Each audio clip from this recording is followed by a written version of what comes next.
So we gave the book the title of Fragmented Continent because there are three main groups in the region. And firstly, we look at Brazil in the basic group with South Africa, India and China. And we also look at the ALBA group with Venezuela, Cuba, Ecuador and Bolivia. And then we look at the Independent Association of Latin America and the Caribbean, ILAC, which has Peru, Chile, Colombia, Costa Rica, Paraguay and Panama, and now Honduras as well that just joined. And we look at these three groups because these groups have been particularly proactive at the negotiations, but pushing and pulling in very different directions on certain issues. Latin American countries do come together on some things, such as climate finance or the role of developed countries doing the heavy lifting on emission reductions. But there are some pretty distinct differences between these countries. And for instance, if we take one example, ILAC, for instance, is pushing for a long-term mitigation goal, which is probably the more ambitious long-term mitigation goal coming out of the region.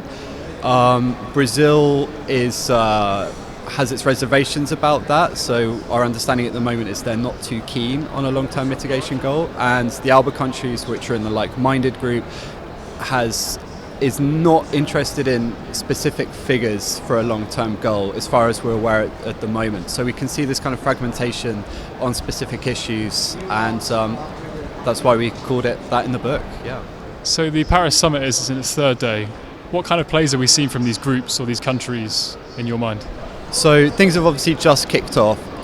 So we've picked up a few interesting things just to start with, which are very different from what we've seen before. For instance, the fact that the US and Cuba have just reopened their embassies is very interesting. So we can actually see some diplomacy going on between these two countries, which hasn't happened for decades, quite frankly, which is remarkable. So the US Chief Climate Envoy was in Havana quite recently talking to the Cubans. So I think we can describe that as progress. Mexico has been pushing quite hard for some operational text in the new agreement on human rights, so it's not just stuck in the preamble. And we can see the ILAC countries emboldened by this new member coming in, Honduras, pushing a more consensual tone in the negotiations, trying to kind of look to build bridges between countries. But given they are part of the G77, there are some very powerful players in there which aren't necessarily that inclined to let developing countries play a more ambitious role. So I think what we can see at the moment is some very interesting configurations lining up. Very good. And so why is a new climate agreement so important to the region? Well, I think we can treat this question in three ways.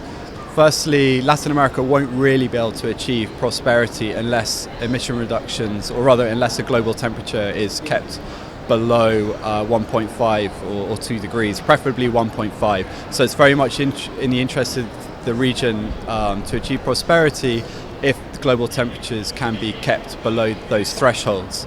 At the same time, I think this kind of transition to a low carbon economy, which a new agreement will hopefully kind of catalyze, presents considerable opportunities for the region, especially on clean energy, clean cities. Latin America has emerged as a very impressive region for renewable energy investment. So a new agreement could really send some great signals to policymakers and investors that this transition to a low carbon economy is happening. And then thirdly, the third thing was just the role of non-state actors. The negotiations have been very much closed off, for the most part, civil society, cities and the private sector. And what I think the INDC process in Latin America has done has to some extent opened up international climate policy for domestic audiences. And although participation in the INDCs in Latin American countries wasn't as great as it could be, at least there was a national conversation to some extent on the INDCs, and including these non-state actors, which going beyond Paris are going to play a key role both in job creation, investment, private sector, monitoring INDCs and trying to push or increase ambition of countries coming from civil society, and the role of the media as well, really trying to kind of increase attention to this issue as Latin America suffers increasing frequency and ferocity of climate impacts. Guy, thanks very much.